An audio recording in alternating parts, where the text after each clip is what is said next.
This week on the other side, 24%. That's the record low that the coalition parties, the Liberals and Nationals, have slumped to in the latest polls. Thanks, Susan. It's also the number that electricity prices have risen in the past year. Thanks, Elbow. This week, we look at the seismic shifts in centre-right politics in Australia as the power balance is reset after that disastrous poll result for the major parties and a massive surge for One Nation. Net zero seems to be the main issue, driven by its impact on inflation and the cost of living. Aussies are no longer willing to cop big power price hikes for a policy that won't help save the planet at all.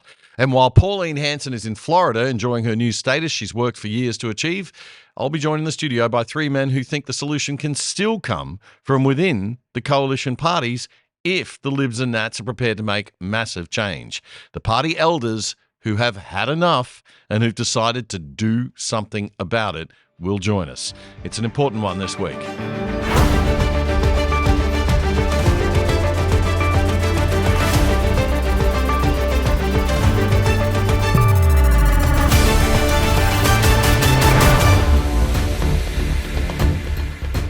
G'day Gold Coast, g'day Adelaide and g'day Australia. This is episode 433 of The Other Side for the weekend commencing Friday, November 7, 2025. Can you believe it's November already?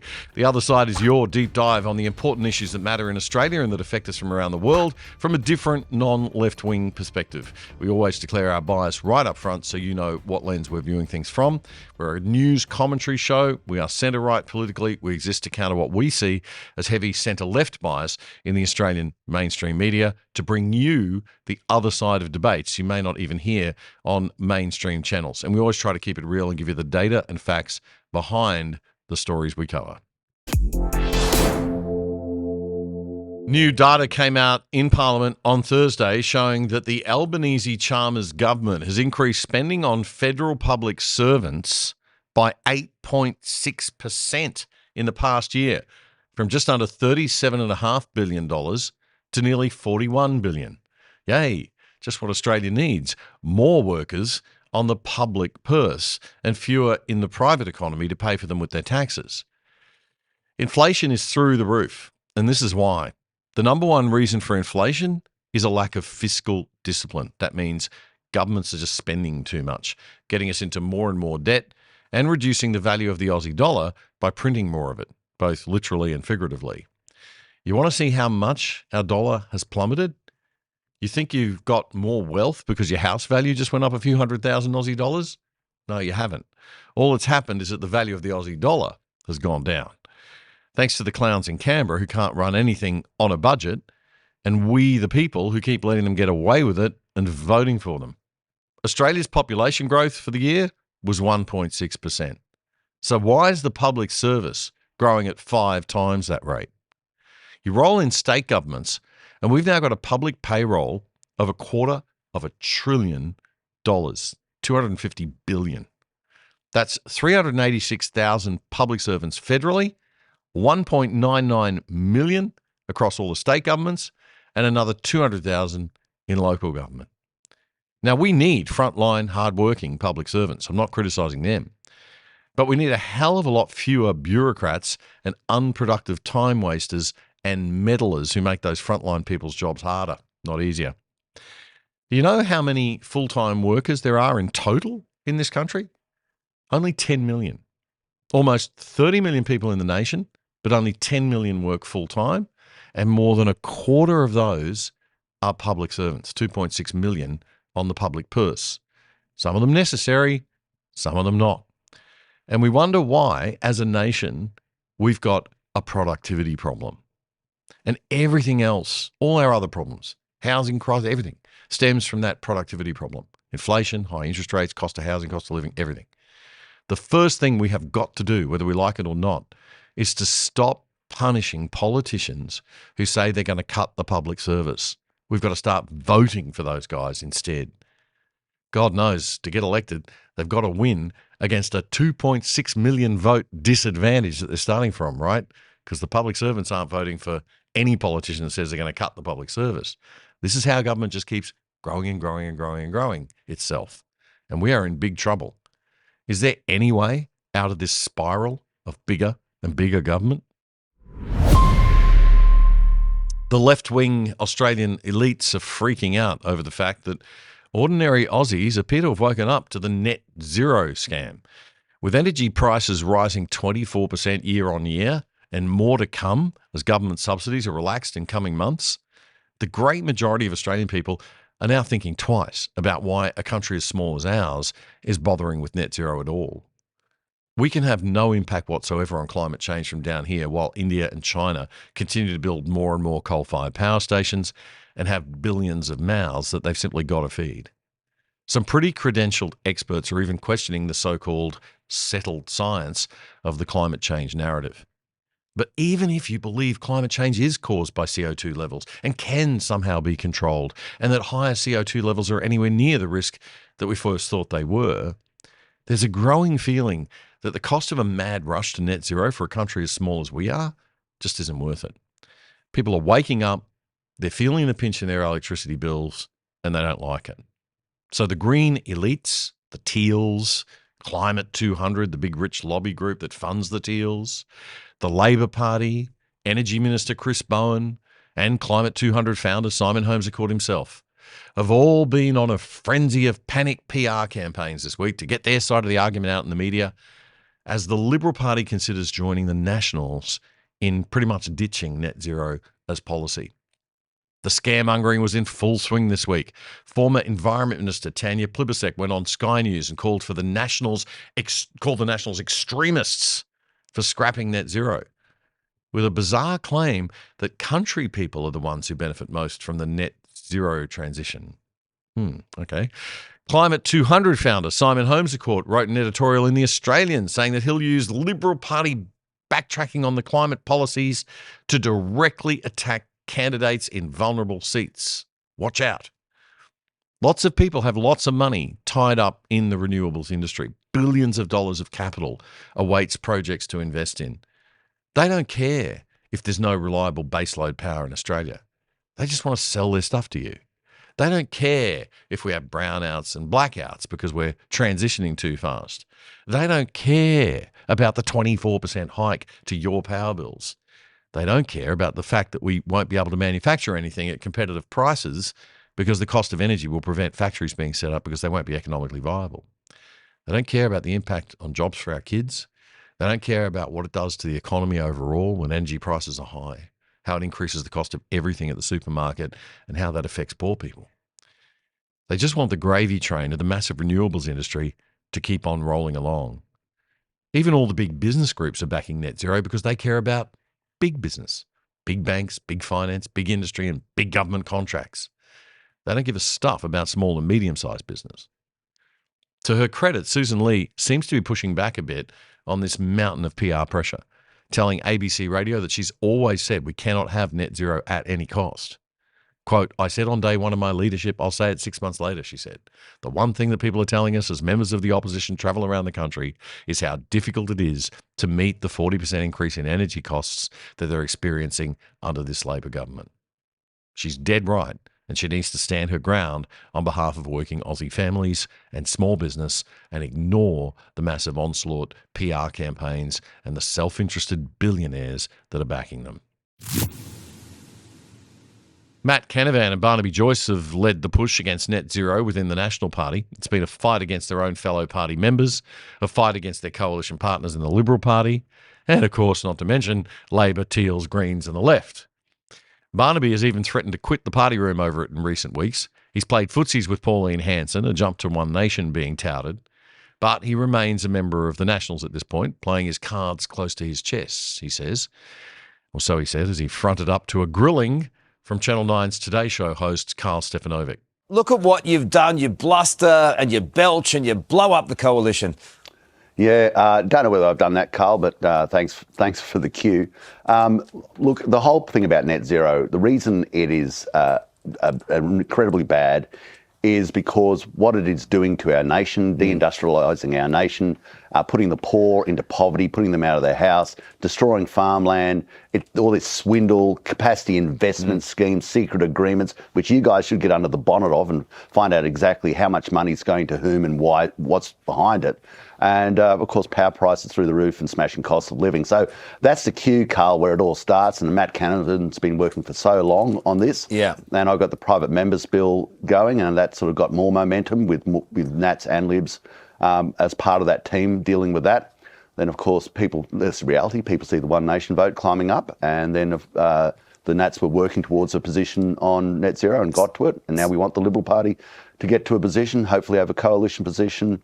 And I bet you, if you get on the binary line of fighting about the cost of living, the Labor Party will have their hands full. Carl Stefanovic then turned the questioning to Barnaby Joyce's personal future. And I've got to give Carl credit. He managed to get quite a bit further on that front than other journos. I mean, you and Pauline would be like Elon and Trumpy, great for a month or two, and then you'd slowly dismember each other. It's an accurate assessment, isn't it? I don't know. Look, I keep the cards close to my chest, Carl, because when you're on the backbench, that's all you got. I know what is best for our nation. I don't think it blows up coalition. You can see with where we went in the last election, it was not good. And well, consider it blown up. We had a policy at the last election that supported net zero, and we got our electoral backside handed to us on a plate, Carl. Yeah, well, even if they get a deal, you won't come back? Well, I haven't left yet, Carl. I mean, this is... But what I want to see is exactly what deal they come up with. I mean, just in the reading between the lines there, there's a chance you may not leave, that you'll stay. At this point, Carl, I haven't. I haven't left. I'm still a member of the National Party. Yeah, have a look. So there's a chance you won't leave. Now I'm going to keep those cards up my sleeve. I don't reckon. Isn't that the whole point?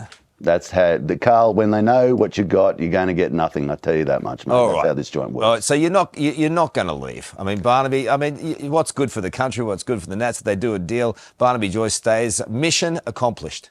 Oh, well, let's, Carl. Mate, I love you like a brother, but I'm not going to tell you. Barnaby Joyce. He's definitely the sharpest politician in Canberra by a long shot, politically speaking. Speaking with Carl Stefanovic there on Nine's Today Show, who did a great job of that interview, I've got to say. You can watch the whole thing on Nine's YouTube channel. It seems the Defence Department in the United States has been firmly told that the AUKUS agreement with Australia and the UK is to proceed. There was a congressional hearing in America this week to grill a new nominee for a top defence job. During that hearing, Republican senators questioned whether the AUKUS review being conducted by the Pentagon is actually aligned with the foreign priorities of President Trump. Mr. Trump himself has said it's a case of full steam ahead with AUKUS. Media reports say that the AUKUS review was one of several unexpected decisions taken by the Department of Defense's policy team that Republicans on the Senate Armed Services Committee were not too happy about.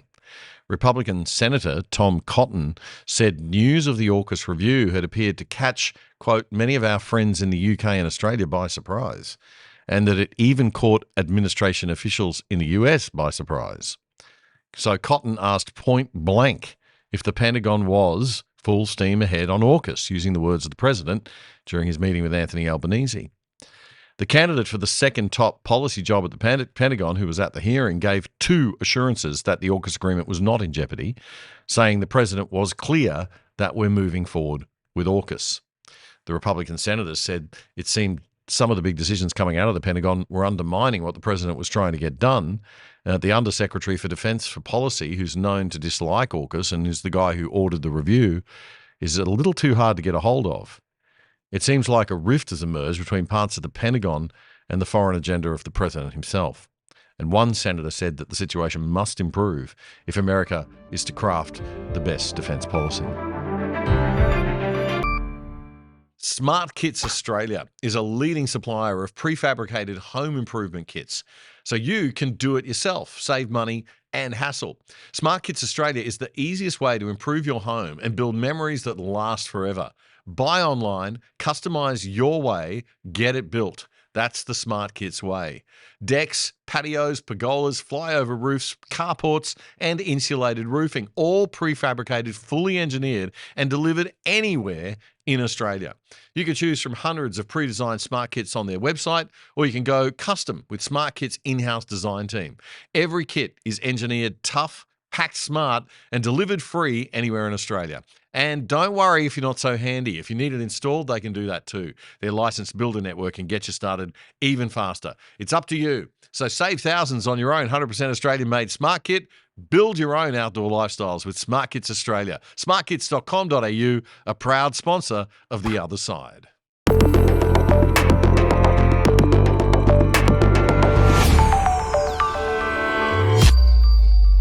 Last Friday on the show, we discussed how the Liberal National Party coalition had hit its lowest poll numbers in years, falling to 28% in one poll and 26% in another. Then, on Sunday night, the latest Newspoll came out, and the headline screamed, "It's 24%, an historic and existentially threateningly low number for the coalition parties. The right side of politics is in a pretty bad state. Or is it? While the Libs and Nats plummeted, One Nation surged to a record of its own, 15% primary vote support. Given the coalition is two separate political parties in all states except Queensland and the Northern Territory, it's safe to say that One Nation is now clipping at the heels of Menzies' Liberal Party for the honour of being the main Conservative party in the country. The decline of the Libs and Nats began before the election and before Susan Lee, though. It began in January, when the moderates, or wets as they're known inside both parties, the left-leaning members of the coalition, influenced the election strategy and told Peter Dutton to soften his stronger Conservative positions on some issues in the lead-up to the May election. This made Dutton look weak and indecisive, lost and unable to sell a clear single message and policy position.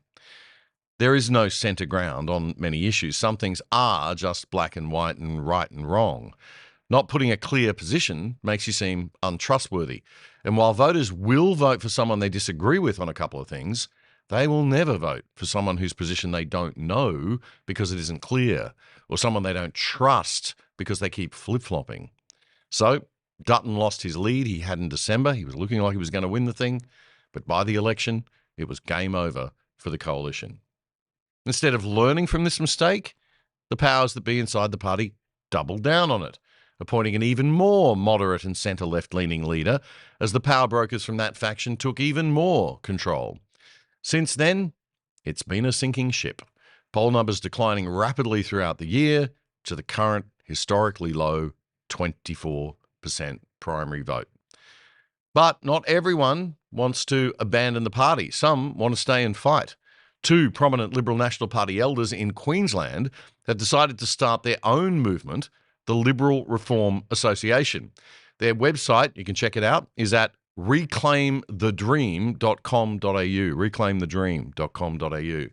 Graham Haycroft would be familiar to viewers of the show as a regular guest and the founder of the Red Unions, the alternative non-left-wing professional associations for teachers, nurses, doctors and general workers. Heath Goddard is perhaps a little less known publicly, but he's one of Australia's most successful retail entrepreneurs, the founder of the huge national Pillow Talk chain of stores and online retail business. Heath and Graham are both long-time LNP members, and they've been significant financial supporters of the party over the years. They've joined forces with a younger entrepreneur, the founder of governance software business for non-profit organisations called Process PA, Mr. Matthew Rowan, and together they are the directors of the new Liberal Reform Association, and they join us in the studio on the other side this evening. Gentlemen, thank you all for being here. Graham, Heath, Matt. Thanks, David. Graham, I'll start with you. What is the Liberal Reform Association? Well, it's a not-for-profit organisation which we've set up. It's quite separate from my old business at the Red Union. Red Union, one of the principles of the Red Union is none of members' money can be used for a political purpose. So we set this up quite to the side, and Heath and I and Matthew put our own time and money in, quite separate. Now, that's a little bit of background. One of the problems I've come to the conclusion that we all have, that the problem with the Liberal Party and the LNP is that the members themselves have disconnected from their members. I mean, the parliamentarians have disconnected from their members. So we've set this up, and there's a move on to even consolidate that disconnect by making the parties even smaller. It's very hard to join the LNP in Queensland or in any state now. Same in Victoria, New South Wales, you can't join. right? So Yeah, it's this like is a small group have captured the party and want to keep it to themselves. Is it 25,000 people in total around Australia, and most of them are bloody older than me, and I'm no spring chicken. That's tiny membership, isn't it? 25,000. It's 0.1%. Menzies had 1% when the population was 6 or 7 million. You had 60,000 members. 60,000 members. We should have, the LNP or the Liberal parties around Australia should have 250,000 members. So Heath and I and Matthew set this thing up as an alternate conduit, because the party organisations are actually closing in all states, closing in. They don't want to make any change. This is really comfortable. The politicians have got their pre-selection sorted out, and we said, well, we've got to get the information out and workshop some simple changes. I'll talk about those later, but that's what the association's about. Okay. Yep. So you just want to change a few things, tweak a few things, Yep. and then that will hopefully lead to better performance. And one of the main things I think you want to adjust is that you want to get members more involved by giving them more power to vote. Is that right, Heath? Yeah. Correct. And the whole process, and it's funny the number of what you'd call conservative voters I've spoken to just in the last week or two are saying, but I can't even join the party. They won't let me in. Yeah. And I'm thinking, heaven forbid. And, you know, my disillusionment comes from that very fact that I've been thinking, well, this is the party that can do more for the nation.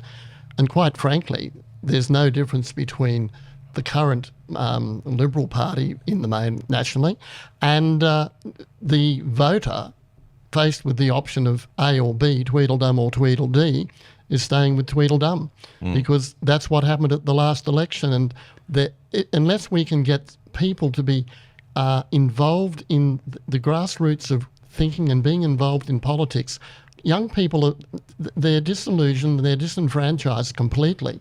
Now, we can't have that. We've got to have the young people wanting to be a part of what's good for Australia. And at the moment, the ones I've got a lot of young people in the company, they're not interested. They've been turned off, and that's not good enough. We've got to be a lot better than that. Matt, do you, as a young person, I mean, how do you feel about the Liberal National Party in general? It's You're not a member, right? No, You're the only one who's not a member. not a member, and so not that I haven't been asked many times or even tried to be pushed into the forefront in local ones, but I'm like, what is the point if the members' voices keep getting ignored at the executive level? And so the elected members seem to do what they want at the behest of what the members want. So why am I going to spend my time, or then we go anyone younger, being engaged if all we're doing is sitting around in branch meetings talking about things and policies that we would like to see or positions we'd like to see taken up, that's then just completely ignored. So at the moment, there's no point getting involved. So how do you fix that, Graham? You've got to get that connection, that sense that you're actually, if you're a member of the party, you're actually having some influence, you're having some input. I think a lot of people have avoided joining the LNP or the Liberal National parties because they don't feel like they're going to get heard. They feel like it's been captured by a small group of elites. Those elites obviously aren't listening to the people because they're down to 24%. You'd be out of business, right, Heath? If you I can assure you, if my sales fell by 5 or 10%, I'd be out of business. Yeah, that's right. Not hard. So the fix is to give the voting rights to the membership base. Well, firstly, build the membership base, then give them power, give them voting rights. Yeah, well, someone's got to tell the politicians what to do. No. Basically, at this stage, it's the party elites and the leader of the party, and it's complicated. The members have no say. And the problem with that sort of centralised control, it's always one or two people's view. But what you've got to do, and it's been done successfully in Canada in particular, you give the responsibility for the selection of who the parliamentarians are, you give that to the members. And you give them a second responsibility, which is for them to select who the leaders of the party are, the parliamentary leaders. And in Canada, the 40 million population, they went through the same problem about 20 years ago that the Australian Liberal Party is going through, and they said, boy, oh boy, we've got to change. And they did, and they introduced that system. They've now got something like 800,000 members. This is the Conservative Party of the Conservative Party. Yeah. Before they fell apart, and boy did they fall apart when they did, they were known as the Progressive Conservative Party. Oh my God. There's a message there. Sounds like the Liberal Party. Same sort of branding. We're progressive conservative. I mean, anyway, so they did that, and it's been hugely successful, mainly in the provinces. Polliev, the federal leader, just missed out. A whole lot of things won't go into why, but they picked up 40 seats. So he actually did very well. Oh, but he just didn't get over the line because of the. But in the provinces, it's been magnificent, right? And the same thing here. So you do that, and the other thing that's got to be done in connection with it is if you're going to be a serious mainstream party, you've got to get into local government. For two reasons. Right, okay. Local government is very important because it's the third tier of government, if you like. But most importantly, we've got to keep the pressure on the state and federal parliamentarians. And the best way to do that is to have half a dozen people in their electorate who are doing a real good job on the local council. So when the federal state election comes along, you've got 4 or 5 people to choose from. 3 spare inside Well, seats. That's right. I mean, there's a classic issue now. There's 500,000 people coming into the country, the immigration debate. Right now, that has local government effects, right? At this stage, the LNP politicians, the federal ones, are remaining silent. The only one that spoke was Jacinta, and goodbye Jacinta. But local councillors would be feeling the effects of that. And if the federal member wants to remain silent, the little council guys will do it. What that means is the federal people will go, "Oh, hang on, I've got a pre-selection coming up soon. I think I might start talking about what my members want to talk about." Right. That's the change. Yeah. The change of incentive. In other words, we want to change the behaviour of the politicians so they respond to the members and not to the party elites. Got it. Okay, well, we're going to talk more about that in a moment. If you want to have a look at this, it's reclaimthedream.com.au, and you can sign up for free, right? Liberal Party members can sign up, Liberal and National can sign up for free. Others who want to join, okay, we're going to hit you for $20. Because we have some administrative costs, but not a lot. That'll be enough. At this stage, it's free for everybody. We have sort of fixed up. I got off for free. So get on down. Get on down. No. Get off for free. Wait till we can take your money, for heaven's sake. All right, we'll be back in a second. Did you know that with a virtual private network or VPN on your computer, tablet or phone, you can log into your favourite streaming services like Netflix from home with an internet address from anywhere in the world and watch all the shows that they offer in other countries, including stuff in different languages.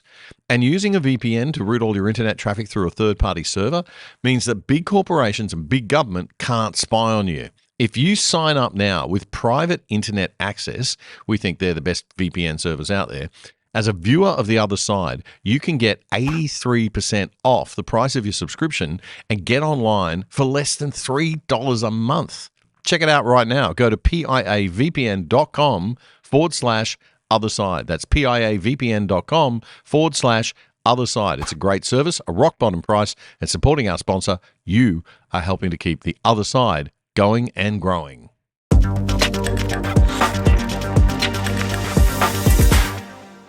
24%. That is the abysmal level of support left for the main Conservative political party coalition in Australia, the Liberal National Parties, according to the latest Newspoll.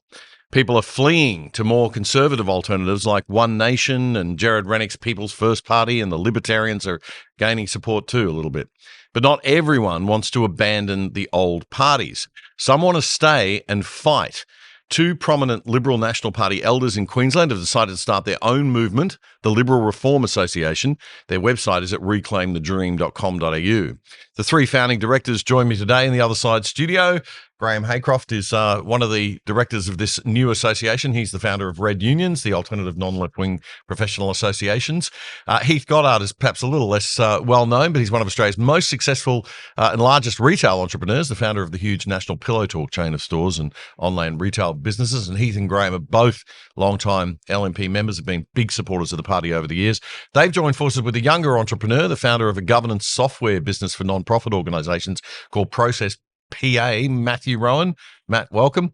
And altogether, they are the directors of this new Liberal Reform Association. Heath, I'll start with you this time. Lots of people who write comments on this show's platform say the Liberal and National parties are now finished, right? I've given up on them. I'm not going there. They've been captured by the centre-left. They've been captured by a few power brokers and money men and women, and they're even actively trying to keep out Conservatives. Is that how you see it at the moment and you want to fix? Well, I think that's self-evident at the moment, but I don't happen to hold the view that it can't be rescued. You know, it's something that Graham and I have thought about for a little while, and we can all walk away, and I always say if everyone does nothing, nothing will change. But I think it's important that we do something. We give people the hope that they can have an opportunity in life. And I do hear this fairly regularly with the younger people. There's no hope. Well, that's a pretty sad thing in a nation that's got everything going for it.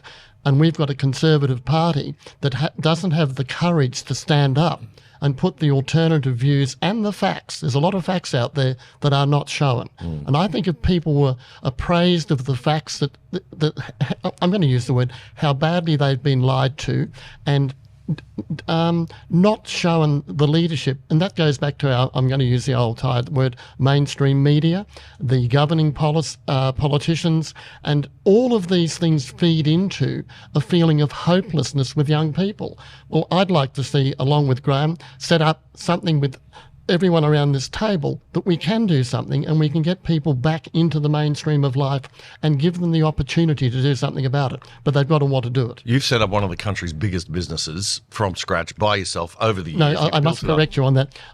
When we started, there was a much smarter man than I. Hence, we've succeeded. Okay. But I have carried the flag. Sure have. I've carried the flag for the last 30 or 40 years. Yeah. Well, it's grown enormously. And what is? I mean, I get a feeling that people don't want to. I'm hearing from people my age in their 50s saying they don't want to start businesses. They look at the red tape, they look at the employment, the employment laws, and they just don't want to play. They're walking away. Well, it'd be lovely if we had an alternative bunch of politicians that would take a lot of that, and I'm going to use the word rubbish, away that constricts people from being in business, from having a go, from succeeding. And it's a fair question to note that what's out there that you're fighting against. And I said to someone only actually it was an Uber driver, and he said, I want to start my own business. And he said, what can you recommend? And I said, not much, perhaps a tradie. I said, but the amount of oppressiveness of government bureaucracy and everything else will wear you down. The banking industry won't support you because you don't have collateral, etc., etc. Well, the poor bloke is really feeling frustrated, but he wants to have a go. He's about 27 years old. That's the LNP don't support small and medium-sized business like they used to. They're captured by the big corporations, they should be right? Support. Well, the whole thing. I came from the bush, and I came from a cattle station. In those days, the property owner knew his bank manager personally. Try and ring your bank and see how well you go today. Good luck. Yeah, we can't even get through to a person. Everything we've got, I think, is wrong. And someone said, I think it was my daughter said, Dad, they're writing very bad things about you. I said, well, that's not unusual. But that's fine. At least we're going to have a go at saying to people, join us in droves, and we can start to change because we know what's wrong. We know who's causing what's wrong, and we want to fix it. Yeah. And we'll give it our best shot. Matt, some people say, look, just go to One Nation, go to the Libertarians, go to Jared Rennick's party, stuff the Liberal National Party. They just need to implode and die in a pile of rubble. You hear that from young people, no doubt. Yeah, for sure. I hear it a lot. What's your take on that? Yeah, that's a really sensible message, it seems, right? Like, why not? They've been ignored for so long. At least Pauline and Rennick are talking about the issues that are affecting those people. But I see two main issues with those parties still. One Nation has been going for a long time and they haven't made the impact that they promised all the way through. And more so is they don't have that engagement of members to make a difference to the party. And so it is as good as Pauline has been and hits on the right things, it is the cult of personality type party. And so it's built on that. She's made a good move to remove Seems to be her the main name. criticism of Pauline. I mean, she's Yeah. done a great job, but she's like still the centre of the universe and hasn't grown an organisation that's got Exactly. that very democratised membership thing going on. And that's what you're trying to do here Yeah. with this, is to really, and you're using technology. I mean, your contribution is the technology side of it, because you developed that software Yep. for non-profit organisations where you build the sort of democratising on using Governance, Yep. getting transparency and everyone aware of what's going on, right? And clear information. And so, but then you go people first. And Rennick is trying to set up all those structures with his branches He and is, whatnot. yes. Yeah, and but so it's that's great. But it's you're going to so hard. It's hard. It's new. And so what does the LNP have? Well, they've already got all that infrastructure and systems, and they have the ability to form government.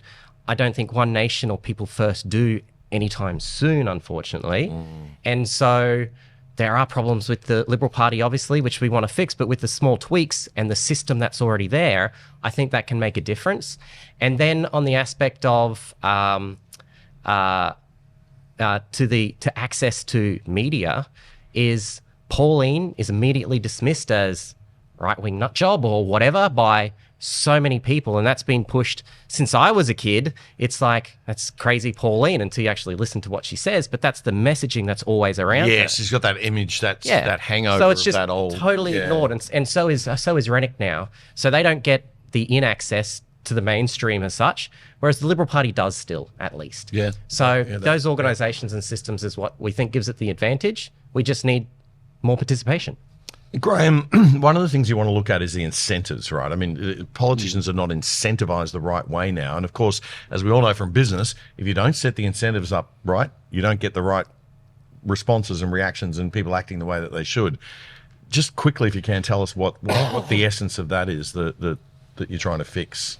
This may come as a surprise, but politicians will always follow the money. Oh. And the money at this stage is coming from the government. Right? So we better look after the government, better look after the ALP, because the quantum that they get, all the state government, all the state divisions of the Liberal Party, they're all pretty flush with funds. You know, so they got around about $4 a vote. It's worked well for Pauline. She's got 3 farms. Well, people don't realise that. So just explain that, right? $4 a vote is a significant amount of money. And a lot of people don't realise if you get over 4%, you've got to get over 4%. Yeah. But if you get over, I think in most elections, but if you get over that threshold, you actually get around about, it's not quite $4, but you get around about that. Order. Yeah.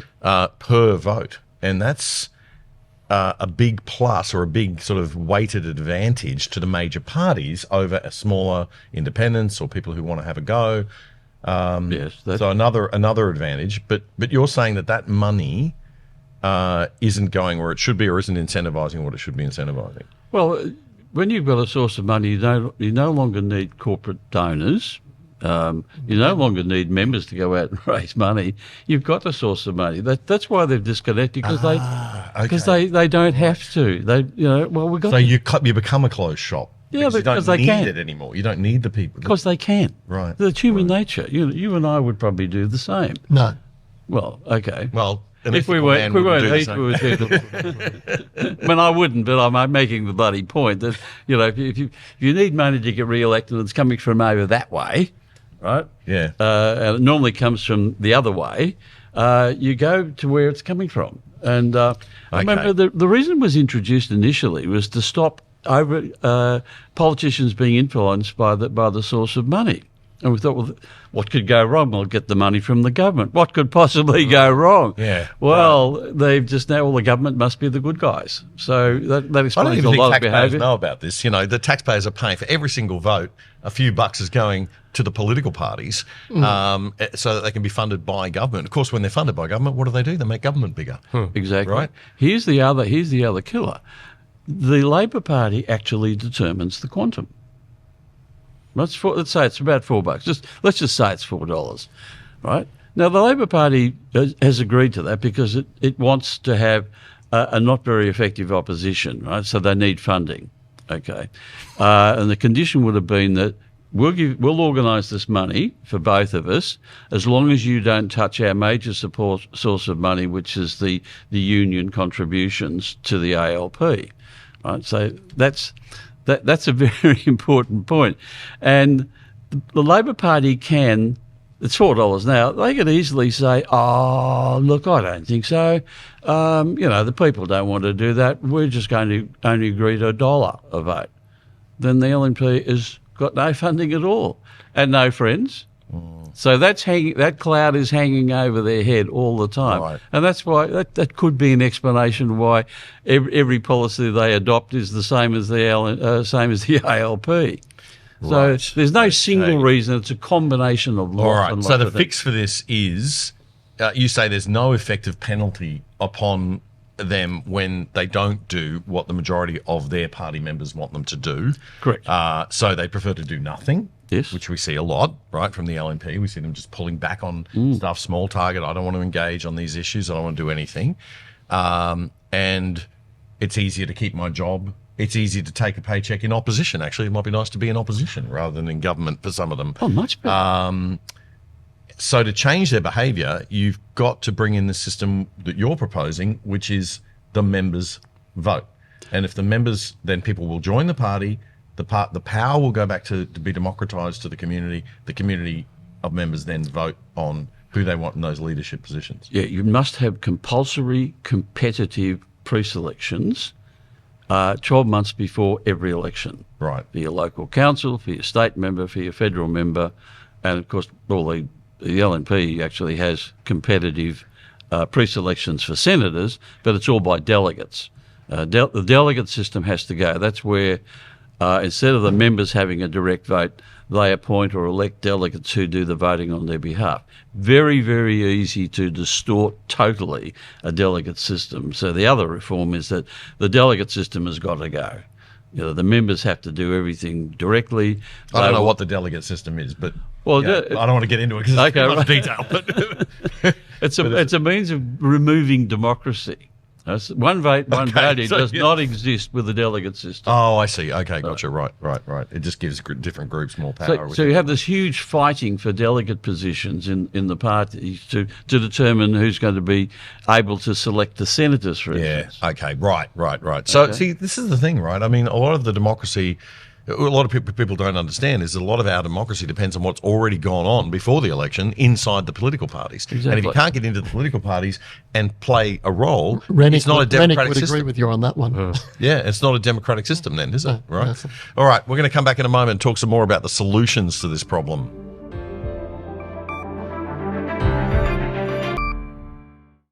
Did you know that with a virtual private network or VPN on your computer, tablet or phone, you can log into your favourite streaming services like Netflix from home with an internet address from anywhere in the world and watch all the shows that they offer in other countries, including stuff in different languages.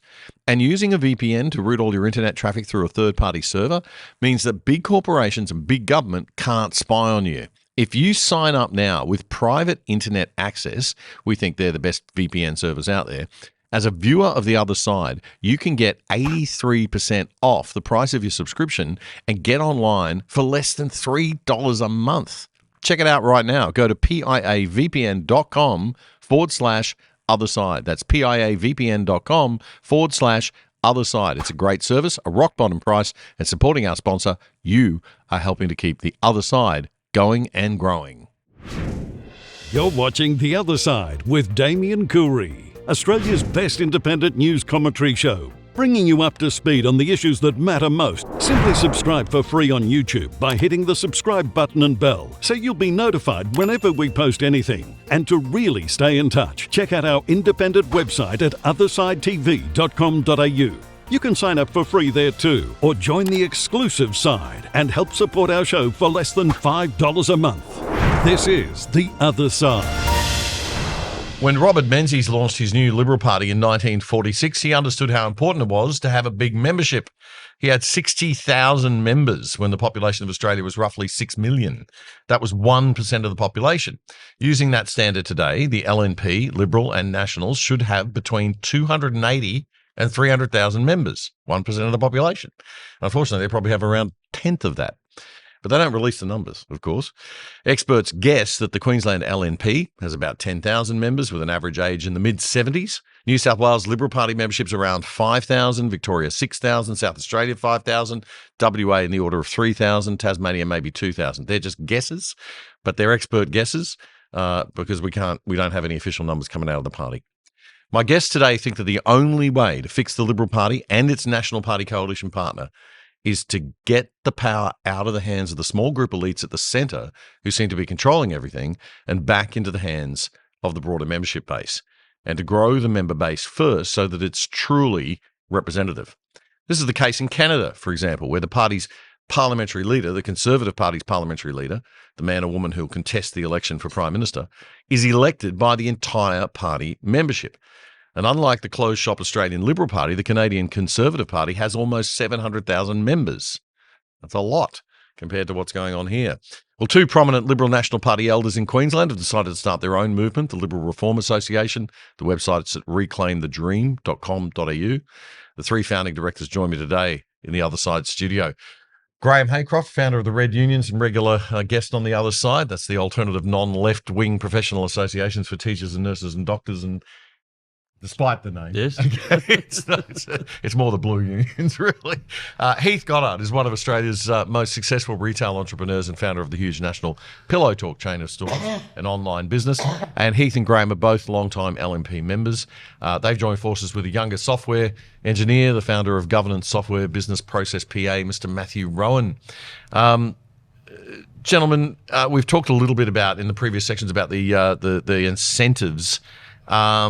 Matt, your first core objective for the organisation is to change the party's constitution so that members are the ones choosing who the party leader will be, and also having a say, I understand, at electorate level, at every electorate on the pre-selections. Yeah, for sure. So let's just throw the question back at you. If the members were voting for the leader of the Liberal Party now, who would be the leader? Now, Right. you don't need to answer that question, Yeah, right? yeah. but already I know the name's going through your head Yep. and everyone else's, and one of them's not Hasty, Susan. Jacinta, Right? Canavan, Antic. Right, yeah, exactly. And so that's where everyone in the membership thinks it should be. So why isn't it? And it's because of the way the games are played at the moment, of everyone wanting to play musical chairs to get in the seat that makes the position that makes sense for them of the elected members as the games that they play. So you pull that power away from them, and there's no more games that need to be played for them in their jobs as the elected members for what they would prefer. But now you need to answer to the membership and represent the views of the members. Representative government. What a wild shocking idea, new wild right?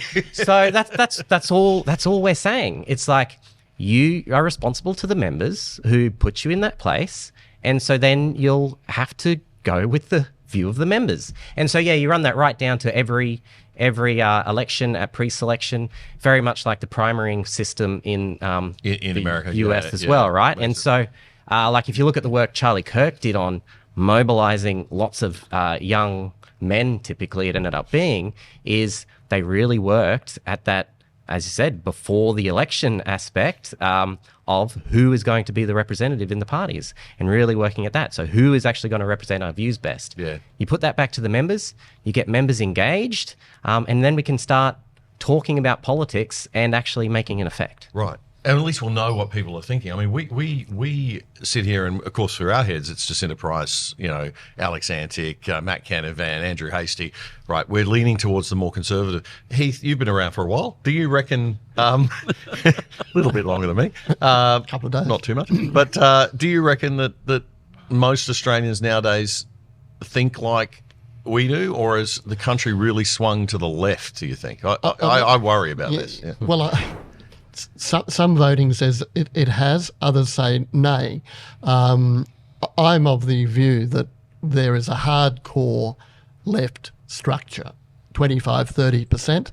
After that, there's a very, very wide group of people who, given the right facts and opportunity, may well change. And, people throw things at me such as, the current, it's 53 or 57 to 43, things like that. And then I say, yes, that's fair enough. But we had a referendum, which the Victorian government has totally dismissed, where it was about 60-40, but I think it was closer to 80-20 because about 11% didn't vote, and they weren't yes voters, obviously. But that aside, I feel it's about a 70-30 split where a percentage of the current disenfranchised and disillusioned voter with proper facts and figures in front of them would be very, very available to a quality Conservative opposition and or then government. So the issue is that we don't have that quality Conservative. We do not have it. People We're not aren't even close. selling messages. They're not teaching people the facts. They're not giving them the facts. We have a media that just does soundbite trash news and current affairs shows that are lifestyle magazine shows. Appalling. It's garbage. Well, Yeah. unfortunately, I don't even watch them. And then someone says, did you see it on television? No, I didn't watch it. unwatchable. Well, thank you. So I'm in the majority already. But all of that has to be fed into and given to the voter as best we can do it. And that means that the leading opposition party, which currently is the Liberal Party, has to actually have the facts and figures and disperse them to the public. It's not happening. They're going with the governing party. So people like me become totally disillusioned with the party. Yeah. I said in that little thing that Des Houghton kindly wrote, I no longer will donate to them. Yeah. Now, I've done it for a long time. I've given up. No. Well, it's look, I mean, lots of people have given up and they've gone and set up their own parties. Or Pauline Hanson's been around for a long time. She's finally got to 15%. Jared Rennick's out there having a go. We've seen other people, Corey Bernardi, other people in the past who've tried to give it a crack. It seems like there is a strong argument for doing it from within, as you're trying to do. Reclaimthedream.com.au, reclaimthedream.com.au if you want to find out more about this Liberal Reform Association. Graham Haycroft, you've had a lot of experience in organisations and putting structures together with Red Union. Will this work? Of course. Anything. Why so confident, Obi-Wan? As Donald Trump said, anything is possible, and this is a much easier task than he faced. You're going to face enormous resistance from the people. The powers that be in that party at the moment are tough as nails. Every single LNP, every single Liberal sitting member or even potential sitting members is going to be totally opposed because we are threatening the core of their being, which is their pre-selection. You mentioned before, being in opposition is pretty attractive to most of them because the expectation is you can only win, right? And you don't have to do anything in opposition. So, they're quite happy. But you reckon there's a lot of existing members out there that are sitting there going, I want this to happen, right? That are a bit disenfranchised. Oh. And you think that there's even more people on the outside that'll come in now that you've set up this organisation? No, Menzies set the tone when he set up his splinter party. The Liberal Party was a splinter of the United Australia Party. He was a member. Menzies had been Prime Minister, UAP Prime Minister. And when he set up the Liberal Party, he didn't bother about the existing UAP politicians. He left them alone and set up his party, got his 50, 60,000 members, and moving towards the next election, he went to the UAP people and said, would you like to join? Wishka. Under our conditions and rules, and they had a simple choice. They could either not join, and they would probably lose their seats, and they all join. And ultimately, we're in the same situation. The Liberal Party cannot win an election if they are divided. And in a sense, we're not dividing the Liberal Party. It's already divided. All we're doing is pointing out that it is divided. So they can't win. That goes for Victoria's got an election coming up next year. They're never going to win. Well, I went down to the state council, and it's sad to say they're not going to trouble the scorer. Yeah. Okay, but ultimately, let's just be blunt about it. It is a joke. Ultimately, we've got to get these changes in, and the politicians will have to support them because if they don't, you will get a reform party started. And it won't be a sensible one with sensible rules like we'll have. It'll be a demagogic arrangement, and people will say, "Oh, stuff it! Anything's better than that lot." So they won't get in. The other guy, the reform person, whoever's going to do it, they probably won't win either because of our compulsory preferential system. But you certainly divide them, and a lot of people in the LNP and the Liberal Party will lose their seats. Heath, it's like business, right? I've worked with a lot of corporations in crisis management, and when businesses go through a crisis, there's this enormous organisational denial phase where everybody can't believe that our institution's going to fall, right? Ask anyone at Enron or Arthur Andersen. It's like, it couldn't possibly, it's been around for years, can't possibly fall. So they go through this massive denial. Is that where the Liberal Party's at? I mean, they've got to crack this denial phase and wake up. Well, I would have thought an outsider looking in at the moment, a lot of it's to do with monetary incentives internally or power incentives internally, and they've dismissed the real power that they have is with the people. They're not seeing it. And the real power is with decent quality policy, not the objectionable, in my opinion, rubbish that we're currently faced with by the ruling left of society and most of the current Conservatives. So there's two factors there that I think put it all together. And you mentioned businesses. No business is immune from collapse. I can assure you, it's not. It's a small margin between being successful and not being successful. I remember going home when COVID hit and saying to my wife, "I'm terribly sorry. I used some Chaucerian English, but I've made an error." But then our tight-knit group of executives, we were up from 3 a.m. till 7 or 8 every morning for about 4 months, working out what do we do to survive. So there was no, we're not going to. I love the words from Peter Finch in the film Network, 1972, I think it was around. We're as mad as hell, we're not going to take it anymore. Well, that's the feeling I think a lot of people have got. I was out at Roma and was speaking to her the other day with, I think it was 55 different men in a men's breakfast. Every one of them is disillusioned, and they're all Conservatives, but they are unhappy. So that's a pretty telling thing. So people who have supported, in that case, most of them National Party probably, for decades are unhappy. Now, if you've got people of that ilk being unhappy, we have a problem.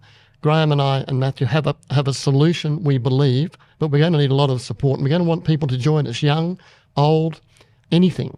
But to understand, and thank you for mentioning Reclaim the Dream, have a look at it, see where we're coming from. We're talking about housing for the young, making it more affordable, a whole host of things. There's nothing irrational in what we're suggesting other than we're suggesting that the people who have currently got the job aren't up to the game. Reclaimthedream.com.au is the website if you want to find out more. And it's about, I guess, you'd be out of business if you didn't listen to the people. Right. There's only one person that's right. It's called a customer. Yeah, that's right. Something that our politicians and our Liberal Party friends might want to remember. All right, we're going to come back. Gentlemen, I want you to stay because I want to get your comment on some of the news of the week as well. So we're going to come back in a moment and with our expert panel of great brains. We'll be back in a moment.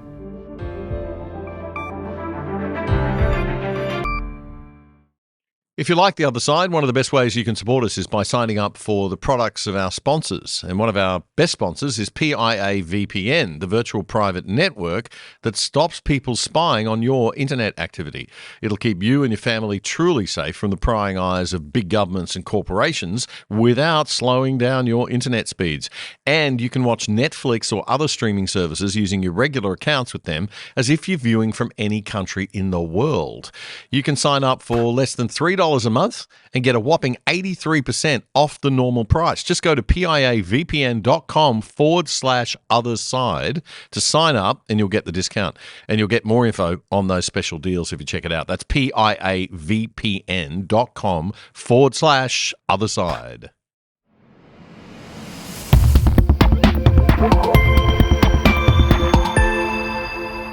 It was an election week in America this week. It's an odd year number, so there's not many elections this year, but 2 states elected new governors and New York City elected a new mayor. And in a blow to Donald Trump and Republicans, it was an all-Democrat victory spree. The most interesting race was the mayoral race in New York City, the center of global capitalism, because the most left-wing anti-capitalist candidate in living memory ran. 34-year-old, so wise and experienced, self-proclaimed socialist Zohran Mamdani will be the Big Apple's next mayor.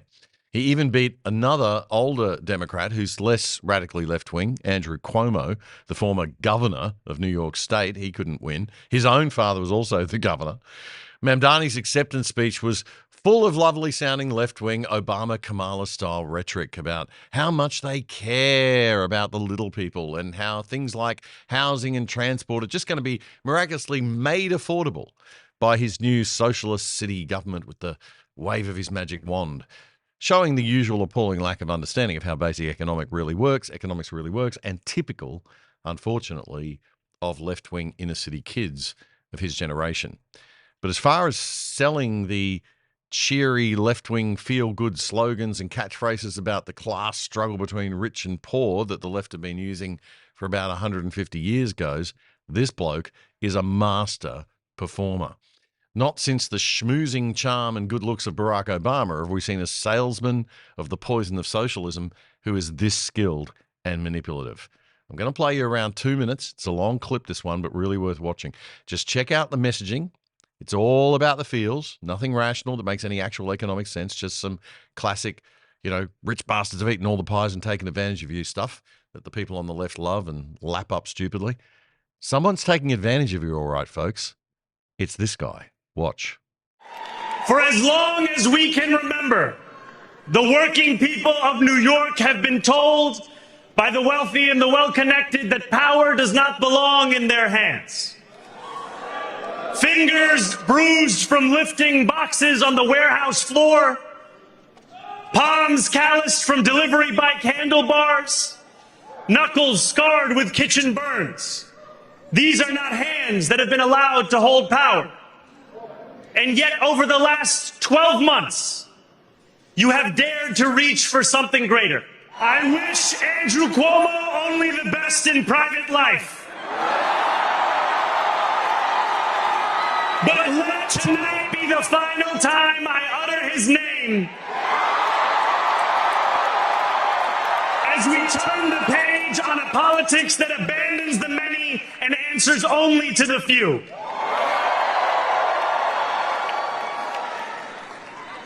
New York, tonight you have delivered a mandate for change, a mandate for a new kind of politics, a mandate for a city we can afford. Thank you to the next generation of New Yorkers who refuse to accept that the promise of a better future was a relic of the past. We will fight for you because we are you. Thank you to those so often forgotten by the politics of our city who made this movement their own. I speak of Yemeni bodega owners and Mexican abuelas, Senegalese taxi drivers and Uzbek nurses, Trinidadian line cooks and Ethiopian aunties. Know this. This city is your city, and this democracy is yours too. That's the new radically socialist mayor of New York City, Zoran Mamdani. He's also the city's first Muslim mayor. This race really exposed the divisive battle inside the Democratic Party in America between the young left-wing socialists and the old-school centrists.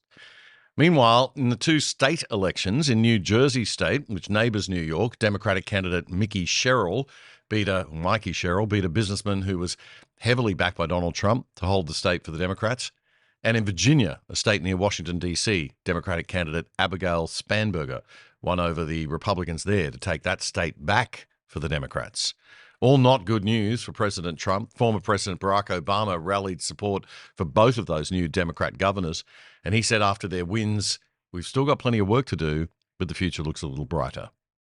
My panel this week is the founder and head of Pillow Talk, Heath Goddard, the founder and head of the alternative non-left-wing professional associations known as the Red Unions, Graham Haycroft, and software entrepreneur and founder of Process PA, Matthew Rowan, all three of whom are the directors of the new Liberal Reform Association, an organisation that's been set up with the express purpose of reforming the Liberal and National Party coalition to make it more democratic, accountable and conservative. You can find out more about that at reclaimthedream.com.au. Graham, I'll get your thoughts on this firstly. Inner city, university educated and under 40, and female, I've got to say, seems to be the Democratic the demographic that just continuously votes left wing, a fairly large proportion of migrants also.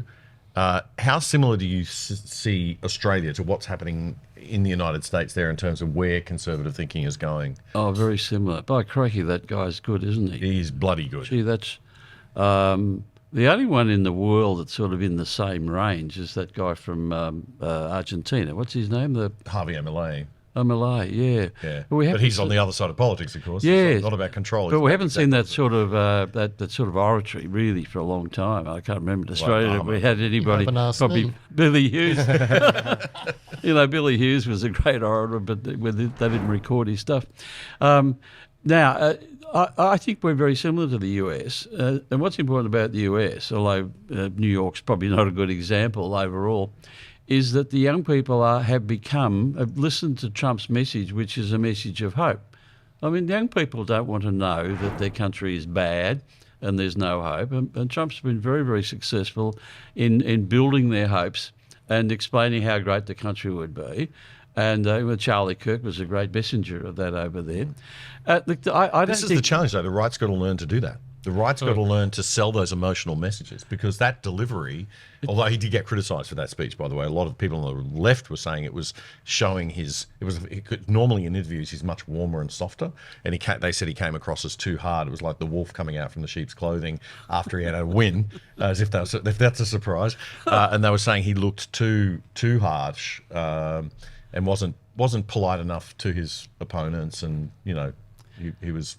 He's 34. Yeah, he's a feisty guy. How many someone's years funding has him. he got for? I think so. Yeah, they're usually 4-year terms. I'll give him Yeah. 4. Yeah. But the real issue in Australia, is it's all about culture. Our young students and young people are being told that we committed genocide against the Aboriginals, and thank God for Tony Abbott's book. Actually a readable history of the country showing we are in fact a great country. We started without slavery, and gee whiz, when I was young, I mean we were never sort of wildly patriotic as the Americans were. We didn't have to be. We knew we were the best, and we've always punched above our weight. Yeah. And that's the message. No one had to tell us, but now they've got to start saying. The LNP politicians got to start talking cultural stuff about how great this country actually is, and it's a land of opportunity. There's a big confusion in the party between the idea of we need to avoid the culture wars. People say we should avoid the culture wars.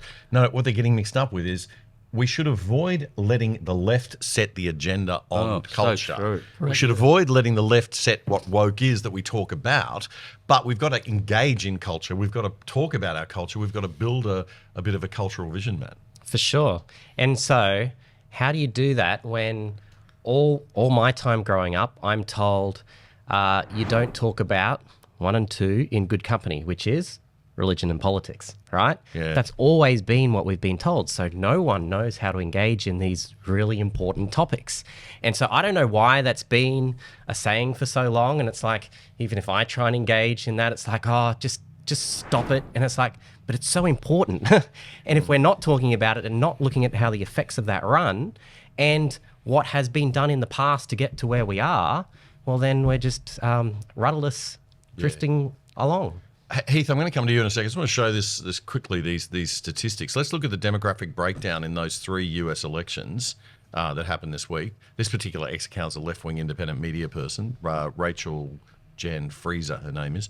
So we'll have a look at that. She says after a rightward swing in 2024, voters under 30 have swung back to the Democrats, 78% voting for Mamdani in New York City, 70% voting for the Virginia governor, and 68% for the new governor in New Jersey. Then if you break it down and take a look at young women, it gets even more left-wing. 81% of young women voting for Mamdani, 81% of young women voting for Mamdani, 80% for the New Jersey governor, and 78% for the Virginia Democrat. And the numbers for the young men are there too, a little bit lower, quite a bit lower, so clearly not as left-wing. I mean, this is the Western world now. Young women are just voting 80 to 90% left, and university-educated young women, I reckon 90 to 100% left. Absolutely. Will we ever get out of this cultural mess, do you think, Keith? No, I believe you can easily get out of it, but you've got to be up there and up front telling facts, not fiction. And there's a lot of facts that are not announced anywhere at all. I don't know if we're going to have a chance on climate change, but I have a lot of facts there that We're going to talk about that in a minute. Even better than. But that comes back to getting the facts in front of the public at large, and then the benefits of solving the problem this way versus that way. So features and benefits. This is, in terms of product, this is what the product's made and this is what it will do for you. Same with politics. This is what you're getting given at the moment, but it's not going very well. If we do this, we can improve your lot, improve your opportunities. So the party that is the opposite to the one in power at the moment is giving the same facts and figures and opportunities, naught, to the young people. Stop it, change it, and be brave enough to take a few arrows in the back early, because it will be to the Liberal Party's benefit if they stand up and hold a line and put the facts in front of the public. Exactly. All right, coming back to Australia, I want to discuss inflation. 3.2% inflation year on year, but it feels like 10%. Electricity up 24% year on year, 9% in the last quarter alone. I feel like people are waking up to the pointlessness of net zero, but Paul Kelly wrote this in The Australian this week. True believing Conservatives intend fighting Labor by offering an alternative vision in a radical leap to the right. Just 6 months after an election, they're desperate to make themselves the issue. And Albanese Labor is happy to enter the battle on these terms. This version of opposing net zero cannot constitute a viable stance for the Liberal Party as an alternative government. This is not a policy for urban Australia. It's not a policy for middle-class Australia. This policy, however, may suit the National Party representing the regions and under attack from One Nation. It is, however, about something else, the playing out of a struggle within centre-right politics over core beliefs. Most of the public is disengaged from this struggle in the centre-right. Perhaps it doesn't even care. But it will care if the outcome is a Liberal Party that walks away from a tenable climate policy, leaves the perception that it's been railroaded by the Nationals, and that its policy is all about itself and not about the nation. I couldn't disagree more with Paul Kelly on that for many, many reasons. True. Mainly that I think people do care about electricity and energy prices, and that more people realise they do not want net zero if it's not going to help the environment and will only weaken Australia. They don't care about whether the Liberal Party looks like it was railroaded by the Nationals. They just want the Liberal Party to do what is right. And net zero is simply wrong for many reasons, but mainly because even if you believe the climate change narrative, it still won't help anyone, and it just makes us weaker and poorer as a nation.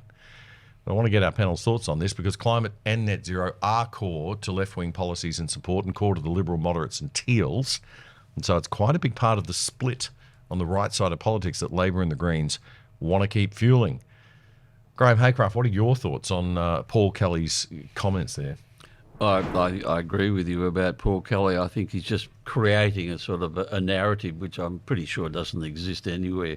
The politicians I know don't think that much about these things. The problem with net zero is that, when we switch on the lights or switch on the power to do something, we don't sort of think in terms of net zeros, do we? We think in terms of how much the power is costing us. And the arguments have always been about that. And one of the things about debate theory, I used to do a lot of debating when I was in JCs, and there's a sort of set of rules and there's assumptions and there's ways you can win. It's a sort of formalised way of debating and discussing something. And one of the tricks in the game used to be, if you can get your opponent to accept your starting false assumption, you can never lose. And the starting false assumption is that somehow we must save the world from carbon dioxide. It's a false assumption. There's no evidence of it at all. But from day one, the LNP and the Conservative side of politics just accept, we're very concerned about, the world going to hell in a handbasket. We just want to make it go a little bit slower. But people believe it, right? Well, they do, because no one gave the other side of the argument. They just accepted and said, yes, that's okay. 97% of scientists agree, blah, blah, blah, which they don't, right? I mean, that's a bit of a I'm sure they did, but which scientists and where were they? And who's paying for them? That's right. Heath, your thoughts on Paul Kelly's comments? rubbish. No, I don't agree with them at all. And I certainly do not accept net zero, and I certainly don't accept climate change, because I've been looking at it and reading so much about it from the few people who are allowed to tell me something, and nothing supports it at all. I say to people, in 1842, someone put a mark on a rock in, I think it's Port Denison, a rock there, and one on a rock in Hobart, 1842. The oceans have gone up or down a millimetre either side of it in 183 years since. A good friend of mine builds barges, I'll call them, and sells them in the Pacific and elsewhere around the world, and he has to be very, very specific about how he does it. And he said nothing's changed in all the ports he goes and delivers them for 40 years. And there's nothing supporting. People trot out all sorts of information, but I think the first thing, and many people I ask all the time, how much carbon dioxide is there in our atmosphere? I think I found 400 parts per million, 0.04%. 0.04%. Yeah, 0.04. Now think about that. We've got the bayonets on our rifles trying to stab it to death. The most I think there's been, and that's carbon dated, is 0.6 of 1%. That's 150 times more than we currently have. I say to anyone, we need a bit more. It would help the atmosphere. It would probably improve, and you might even start to seeing reforestation of deserts. We do. I think there has been a bit of that Okay, already. well, that's good. I'm pleased to hear it. Right. But to have Paul Kelly saying it's not a position to take, he's wrong. Yeah, and he's saying that he's talking about from that political perspective, that if they take this position, then, you know, and it is sort of tearing that. For young people, though, I mean, I heard on the radio on the ABC this morning, once again, coming in, you know, we're going to hit that 1.5%. 1.5 degree change level, and by 2030, that 1.5 degrees is going to be the no turning back point. You know, we're going to do irreversible damage at that point. There just isn't the science to support that level of certainty around that assertion. But wasn't that due in 2020? Or wait, wasn't it 2010? Well, or wait, it was like every time. So it's just 10 years on the horizon. So this has been a PR campaign. Yeah. Was that Al Gore? Yeah. Well, Started young people have bought into it hook, line, and sinker, right? I mean, how do we, as Graham says, it's the assumption that they've won on. People go mad all at once and come back to sanity one by one, right? There is individual discussions that need to happen, but we've got the whole education system, media, corporations to fight against. But when you have a conversation one-on-one with people and you highlight some basic facts that are not arguable, such as our carbon dioxide concentration, such that water vapor is the biggest factor of heat retention on the Earth, but the IPCC explicitly excludes that from all of its studies. Yeah. So it's like, well, That's how like can clouds. you... Yeah, clouds. So how can you do the science when you take out the major factor and try and come to something? And it's like, well, you can do a lot with a lot of money, and then a lot of people like a lot of money, and so they'll do what you want. But yeah, you've just got to have those conversations one-on-one, and you've also got, like, we've all been in marketing. It doesn't matter if you totally believed in all of the climate science saying that the world's going to be destroyed by this. There isn't anything that Australia's net zero policy is doing to fix that problem, or can do to fix that problem. Right. I mean, we've got the issue is cheap power, and the LNP Liberals should be talking about making power cheap. And don't listen to Bowen, who says, "Oh, this is the most, this is the cheapest way of doing it."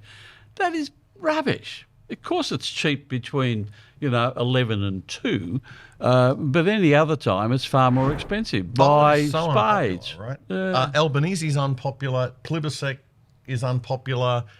This is the easiest team to beat. Oh, but God, yes. We don't have. But the there's team just to fight marketing. them. We've all been involved in marketing to some degree, right? And you've got to keep the message really simple too.